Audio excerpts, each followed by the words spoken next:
Assalamualaikum warahmatullahi wabarakatuh. Alhamdulillah, sholatu ala rasulillah, ma ba'du. Ada hal yang unik yang ada di dalam ayat 41 surat Al-Baqarah, di mana dalam ayat tersebut Al-Quran disebutkan membenarkan apa yang ada di dalam kitab suci yang diimani oleh Bani Israel, yakni kitab Taurat. Tentu kita tahu bahwa Al-Quran dan Taurat sama-sama merupakan kitab yang diwahyukan kepada para rasul atau para utusan. Namun jauh setelah kitab Taurat diturunkan, baru di saat keturunan Bani Israel ada yang tinggal di kota Madinah kala itu merasa tersaingi dengan adanya Islam sebagai agama samawi yang baru. Konon dalam kitab Taurat sudah disebutkan bahwa jauh setelah kitab ini diturunkan di dunia akan ada utusan terakhir dari Tuhan yang bernama Muhammad SAW beserta ciri-cirinya. Dalam kitab Ma'alimut Tanzil fi Tafsir wa Ta'wil karya Imam Al-Baghawi disebutkan bahwa orang-orang Bani Israel yang kala itu hidup di Madinah khawatir akan kehilangan segala fasilitas, segala kemewahan yang mereka peroleh bila mereka mengungkapkan dengan jujur sifat-sifat Nabi Muhammad SAW yang ada dalam kitab Taurat. Karena mereka khawatir bila kemudian banyak pengikut mereka yang akan mengikuti ajaran Nabi akhir zaman tersebut, mereka khawatir kehilangan pendapatan mereka dari upeti, sehingga mereka mengubah sifat dan menyembunyikan nama Nabi Muhammad SAW. Mereka memilih dunia daripada akhirat. Dengan demikian nampak sekali rasa tersaingi Bani Israel kala itu di tempat itu alias di Madinah. Tapi dari ayat ini nampak pula bahwa Al-Quran itu adil dalam menilai.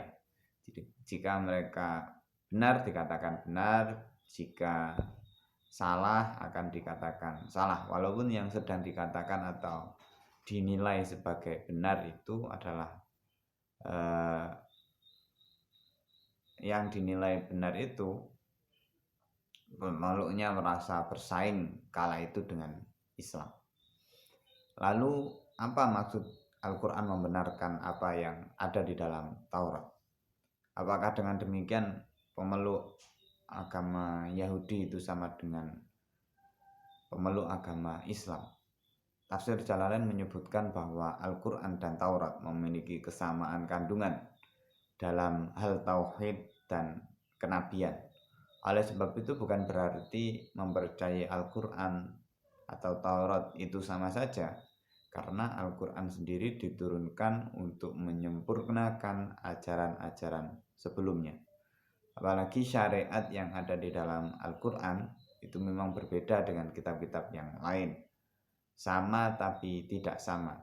Sama-sama tentang tauhid, tapi selain itu banyak perbedaan dalam isinya. Sama-sama dari Allah Subhanahu wa Ta'ala, tapi diberikan kepada Rasul yang berbeda baik tempat dan waktunya. Dalam tafsir Al-Misbah, Profesor Quraish Shihab mengutip satu pendapat menurut Thahir bin Ibnu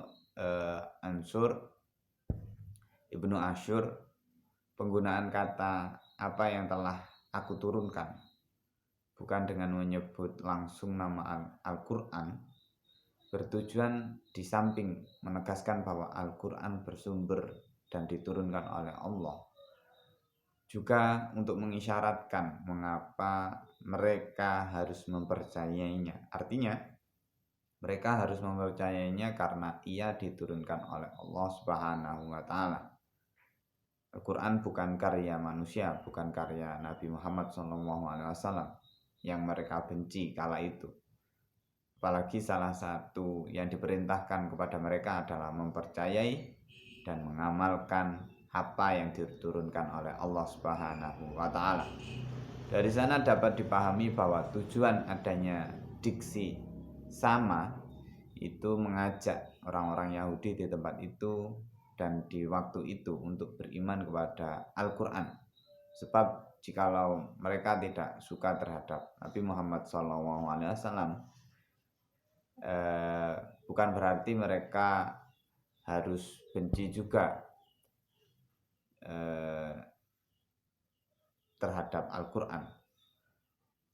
Juga bukan berarti bahwa Al-Quran itu bukan dari Allah. Jadi suka atau tidak suka kepada Nabi Muhammad, Al-Quran itu diturunkan oleh Allah. Jadi jika mereka masih mengimani Allah, maka ayat ini mengajak mereka untuk meneruskan iman kepada Allah dengan mengimani Al-Quran yang diturunkan kepada Nabi Muhammad SAW. Masih menurut tafsir Al-Misbah, dalam lanjutan ayat tersebut, Al-Quran mengecam kaum Yahudi yang kala itu hidup bersama Rasulullah atas keterlambatan memeluk Islam, keterlambatan mereka dalam memeluk Islam, sekaligus anjuran untuk bersegera memeluknya. Wala takunu awwala kafirin bih, karena merekalah yang seharusnya beriman kepada Nabi Muhammad SAW pertama kali. Sebab sudah ada info akan datangnya Nabi Muhammad SAW sebagai utusan terakhir dalam kitab mereka. Akhirul kalam, assalamualaikum warahmatullahi wabarakatuh.